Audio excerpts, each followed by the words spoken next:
ദൈവം മതി എനിക്ക്, ഈ ദൈവം മതി എനിക്ക്, ഈ ദൈവം മതി എനിക്ക്, ഈ ദൈവം മതി എനിക്ക്, ഈ ദൈവം മതിയേ, ഈ ദൈവം മതിയേ ഈ മരുയാത്രയിൽ.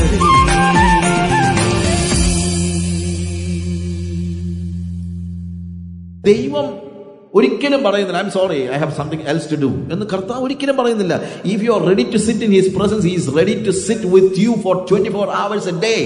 ആ ദൈവത്തിന്റെ സന്നിധിയിൽ ഹറീഡായിട്ട് ഒരു ഡ്രൈവിംഗ് റെസ്റ്റോറന്റിൽ പോയി കാറിലിരുന്ന് ഭക്ഷണം കഴിക്കുന്നത് പോലെ കയറിയിരുന്ന് 2 വാക്ക് പറഞ്ഞു പോകുന്നതല്ല പ്രാർത്ഥന. It is an unhurried communion with God. ദൈവവുമായിട്ടുള്ള ഒരു കമ്മ്യൂണിയനാണ്. അതിനുവേണ്ടി നമുക്ക് എന്ത് വേണ്ടി വരും? ഫീലിങ്ങിനപ്പുറത്ത് നമ്മുടെ വൊളീഷനെ നമ്മൾ ഉപയോഗിച്ചാലേ പറ്റുള്ളൂ. അത് ഞാൻ കളയത്തില്ല എന്നുള്ള ഭയങ്കര ഒരു ബോധ്യം നമുക്കുണ്ടായാലേ പറ്റുകയുള്ളൂ. It is not merely an expression of the transient mood of dependence or loneliness, but the consistent cry of one who seeks to perceive and express the ultimate beauty. ഒത്തിരി കാര്യങ്ങൾ അദ്ദേഹം പറയുന്നുണ്ട്. ഞാൻ എല്ലാം ഡിസ്ക്രൈബ് ചെയ്യാനാണ് ഉദ്ദേശിക്കുന്നില്ല. അത് എന്താണ് ഒരു ഒരു ഒരു ട്രാൻസിയന്റ് മോഡിൽ പെതിയെ ചെന്നിട്ട് എന്താണ് കുറച്ച് സമയം അവിടെ സ്പെൻഡ് ചെയ്യുന്നതല്ല. It's a consistent cry. തുടർമാനമായി അവന്റെ സൗന്ദര്യം കാണുവാനുള്ള മോഹത്തിൽ നിരന്തരം കരഞ്ഞുകൊണ്ട് അവന്റെ സാന്നിധ്യത്തിന്റെ നിറവ് ലഭിക്കുന്നതുവരെയും അവനിൽ നിന്ന് പിന്മാറാതെ നോക്കിയിരിക്കുന്നതാണ് റിയൽ പ്രയർ എന്ന് പറയുന്നത്. So never go after your feelings. എനിക്ക് പ്രാർത്ഥിക്കാൻ ഇന്നൊരു മൂഡില്ല എന്ന് പറയുന്നതല്ല. പല ദിവസവും നമുക്ക് മൂഡ് കാണത്തില്ല.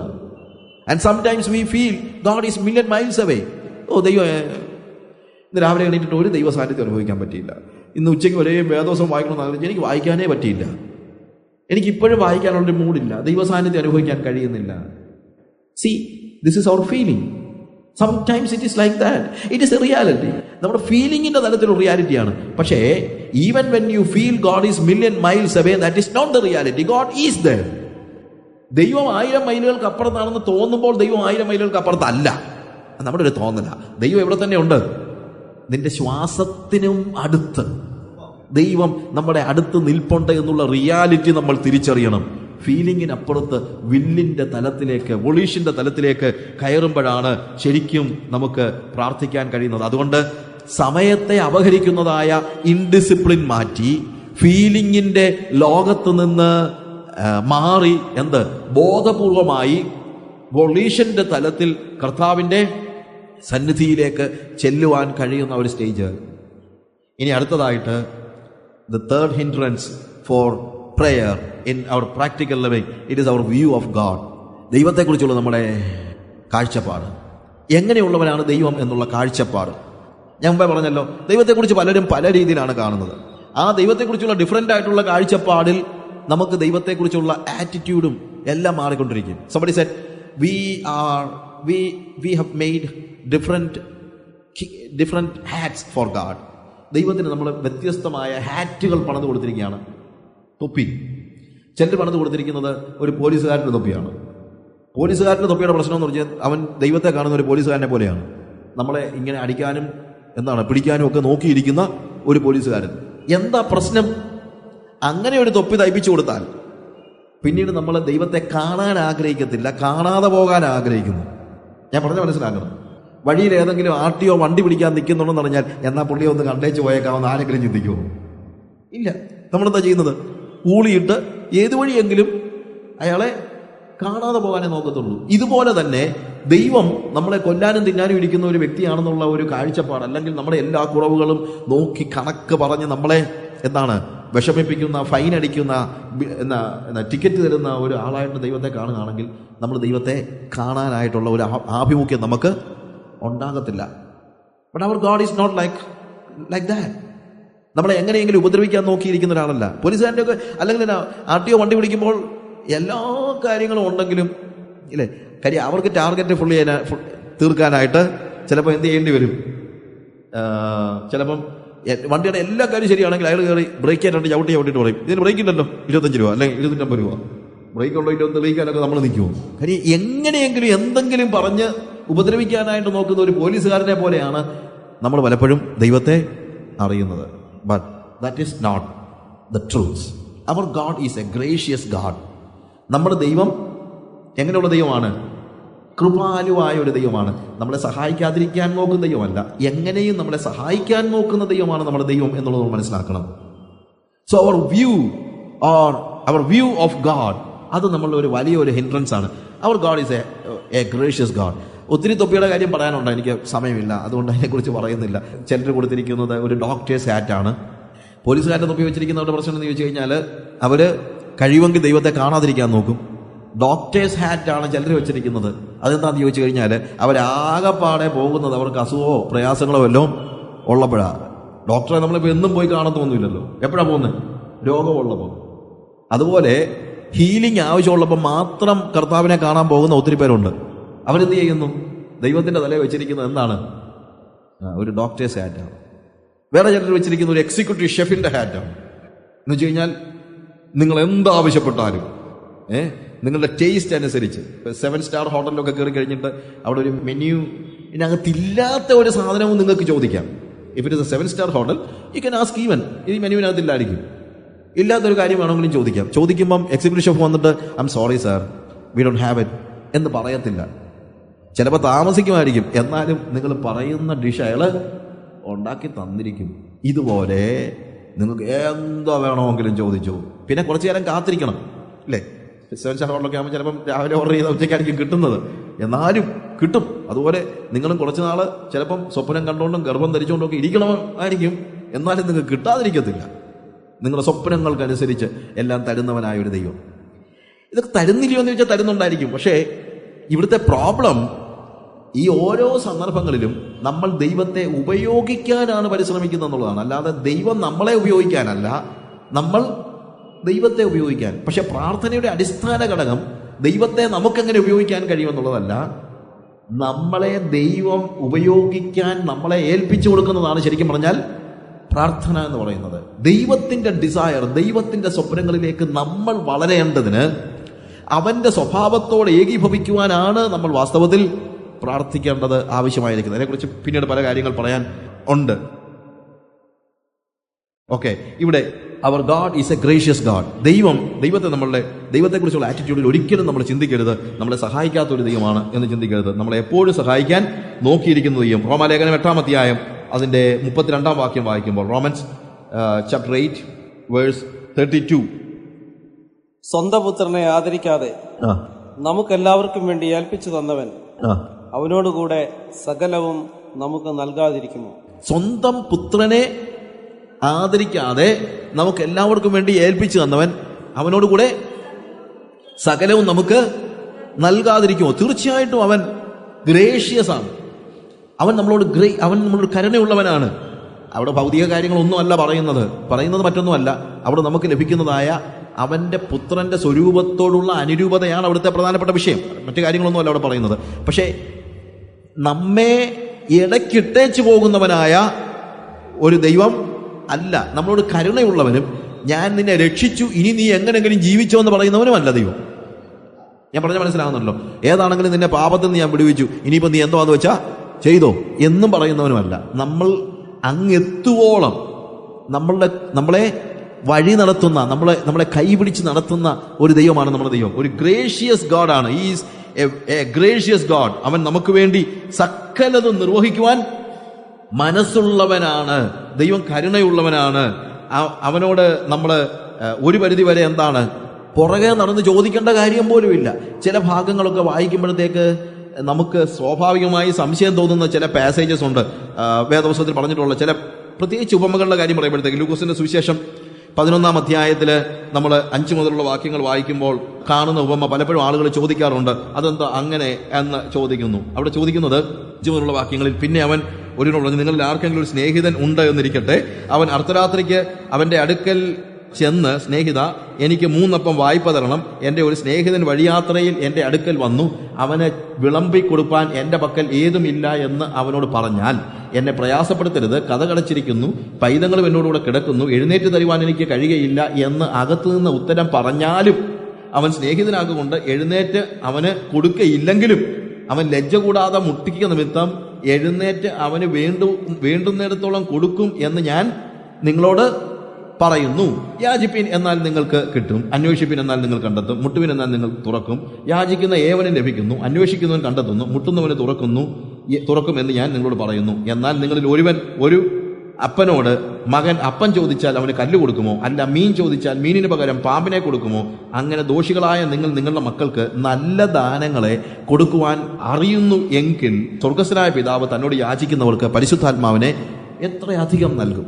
ഇവിടെ വാസ്തവത്തില് ഒരു ഉപമയിലൂടെ കർത്താവ് പറയാണ്, ലജ്ജ കൂടാതെ മുട്ടിക്കുകയാണെങ്കിൽ നിങ്ങൾക്ക് വേണ്ടുന്ന അപ്പം തരാൻ നിങ്ങളുടെ സ്നേഹിതൻ തയ്യാറാകും. അപ്പൊ സ്വാഭാവികമായി നമുക്ക് തോന്നും, അപ്പോൾ ലജ്ജ കൂടാതെ മുട്ടിച്ചാൽ കർത്താവ് നമ്മളെ സഹായിച്ചേക്കും.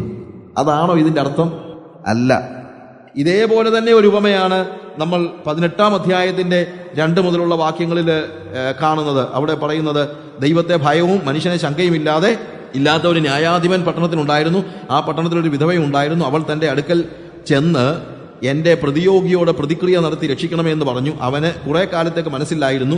പിന്നെ അവൻ, എനിക്ക് ദൈവത്തെ ഭയവും മനുഷ്യനെ ശങ്കയുമില്ല, എങ്കിലും വിധവ എന്നെ അസഹ്യപ്പെടുത്തുന്നത് കൊണ്ട് ഞാൻ അവളെ പ്രതിക്രിയ നടത്തി രക്ഷിക്കും, അല്ലെങ്കിൽ അവൾ ഒടുവിൽ വന്ന് എന്റെ മുഖത്തടിക്കുമെന്ന് ഉള്ളുകൊണ്ട് പറഞ്ഞു.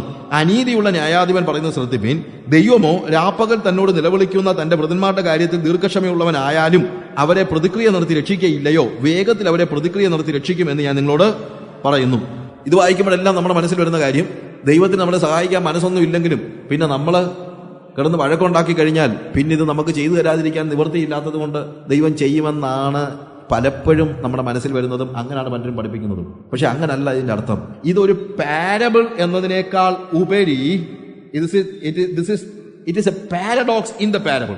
ഒരു പാരഡോക്സ് ആണ്. അതായത് പാരബിൾ സാധാരണ നിലയിൽ എന്താണ്? അതുപോലെ എന്ന് പറയുന്നതാണ് ശരിക്കും പറഞ്ഞാൽ പാരബിൾ. പാരബിളിലെ പാരഡോക്സ് അങ്ങനെയാണെങ്കിൽ എന്ന് പറയുന്നതാണ്. അങ്ങനെയാണെങ്കിൽ എന്ന് പറഞ്ഞാൽ ഈ പറഞ്ഞതിന് വിപരീതമാണ് സത്യം എന്നതാണ്. അല്ലെങ്കിൽ അങ്ങനെയാണെങ്കിൽ അതിലും അപ്പുറത്താണ് എന്ന് പറയുന്നതാണ്. ഇവിടെ ദൈവം അപ്പം കൊടുക്കാൻ മനസ്സില്ലാതെ അകത്ത് കിടക്കുന്ന സ്നേഹിതനെ പോലെയോ അനീതിയുള്ള ഈ ന്യായാധിപനെ പോലെയോ അല്ല.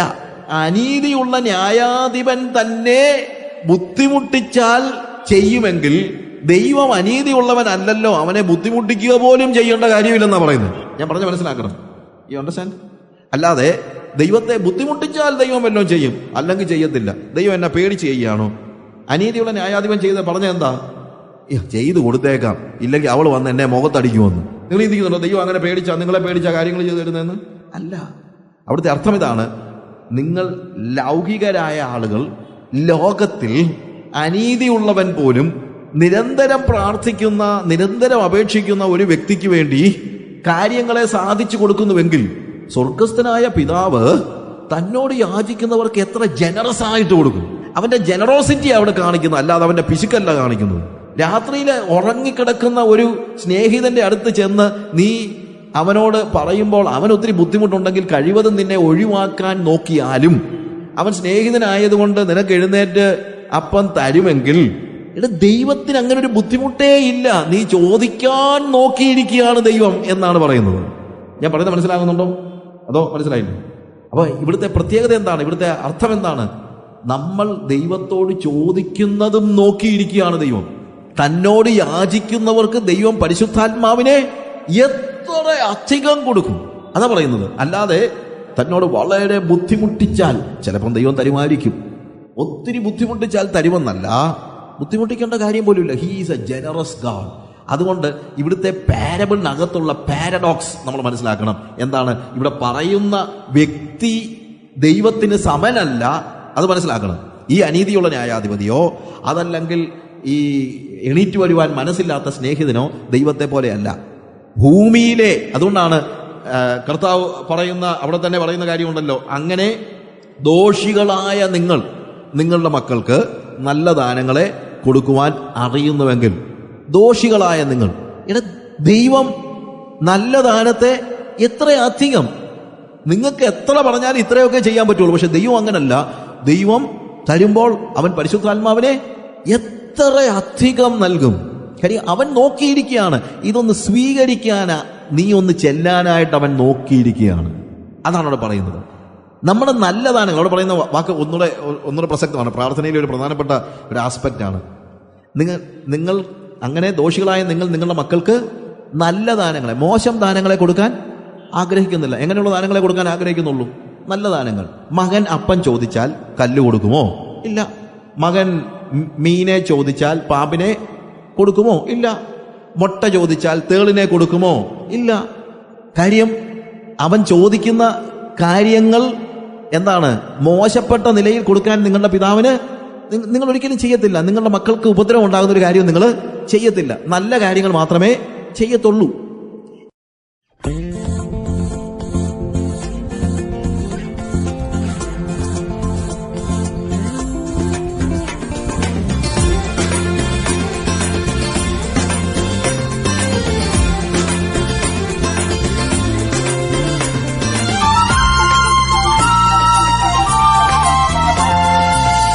ഈ ദൈവം മതി എനിക്ക്, ഈ ദൈവം മതി എനിക്ക്, ഈ ദൈവം മതി എനിക്ക്, ഈ ദൈവം മതി എനിക്ക്, ഈ ദൈവം മതിയേ, ഈ ദൈവം മതിയേ ഈ മരുയാത്രയതി, ഈ ദൈവം മതിയേ, ഈ ദൈവം മതിയേ ഈ മരുയാത്രയതി.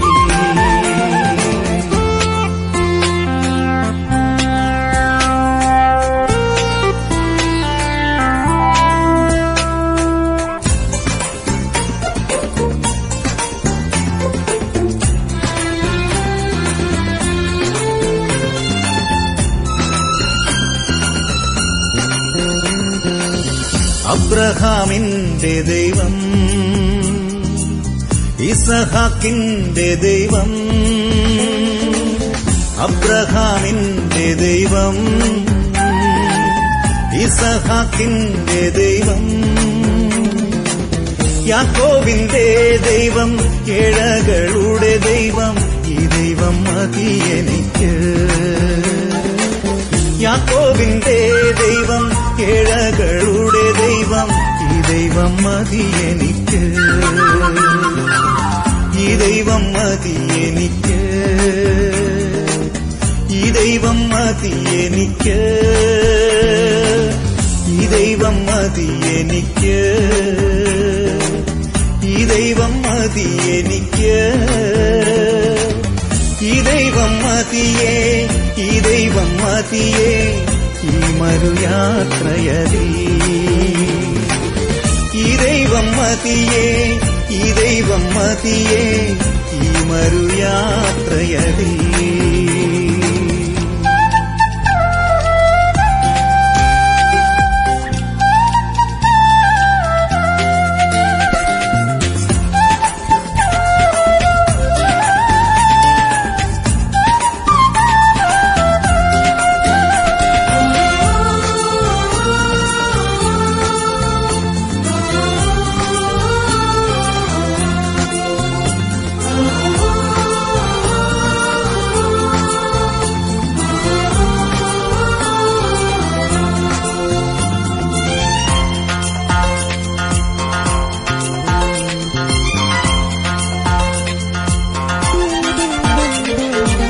ചെങ്കടൽ പിളർന്ന ദൈവം,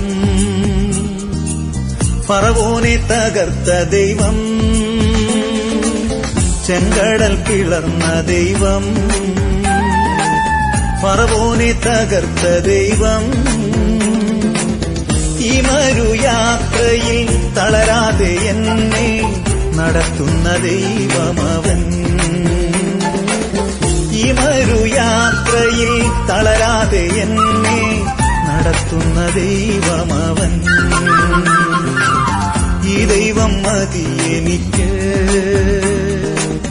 ഈ ദൈവം മതി എനിക്ക്, ഈ ദൈവം മതി എനിക്ക്, ഈ ദൈവം മതി എനിക്ക്, ഈ ദൈവം മതിയേ, ഈ ദൈവം മതിയേ ഈ മരുയാത്രയ இரவில் ഈ ദൈവം മതിയേ ഈ ദൈവം മതിയേ ഈ മരു